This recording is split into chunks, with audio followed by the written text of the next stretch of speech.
రాష్ట్రంపై కేంద్ర ప్రభుత్వం వివక్షత వీడి అభివృద్ధికి సహకరించాలని రవాణా శాఖ మంత్రి పొన్నం ప్రభాకర్ కోరారు. నిజామాబాద్ మున్సిపల్ కార్పొరేషన్ మేయర్ పదవీ బాధ్యతల స్వీకరణ కార్యక్రమంలో పీసీసీ అధ్యక్షుడు మహేష్ కుమార్ గౌడ్తో కలిసి పాల్గొన్నారు.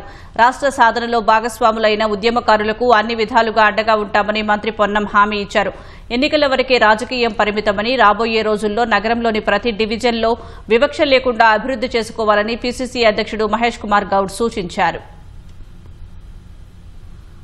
తెలంగాణ రాష్ట్ర వివక్షకు గురైతున్నటువంటి సందర్భంలో కేంద్ర ప్రభుత్వం తెలంగాణ వివక్ష పట్ల మరిచి 12 ఏళ్లైంది. ఇప్పటికైనా బీజేపీ శీతకన్ను వదిలిపెట్టి తెలంగాణ ప్రజల అభివృద్ధిలో భాగస్వాములు కావాలని సందర్భంగా తెలంగాణ ఉద్యమకారుడిగా కోరుకుంటూ తెలంగాణ ఉద్యమకారులకు సంబంధించి కూడా తప్పకుండా ఈ నెలలోనే ఒక విధి విధానాలతో ఒక సబ్ కమిటీ వేసి తెలంగాణ ఉద్యమకారులకు 250 గజాల స్థలం ఇవ్వడం కావచ్చు, మ్యానుఫ్యాక్చర్లు పెట్టిన ఉద్యమకారులకు సంబంధించిన అన్ని పూర్తి చేస్తామనేటువంటి మాట కూడా ఈ సందర్భంగా మనం చేస్తాం. మేము చాలా సందర్భాల్లో చెప్తా ఉంటాం, ఎన్నికల వరకే రాజకీయాలు, రాజకీయ పార్టీలని, ఎన్నికల తర్వాత అన్ని వార్డులని సమూలంగా సముచితంగా అభివృద్ధి చేయాలని అన్ని వార్డుల యొక్క కార్పొరేట్ కలుపుకొని నగరాభివృద్ధి కొరకు కృషి చేయాల్సిందిగా వారు సూచించడం జరిగింది.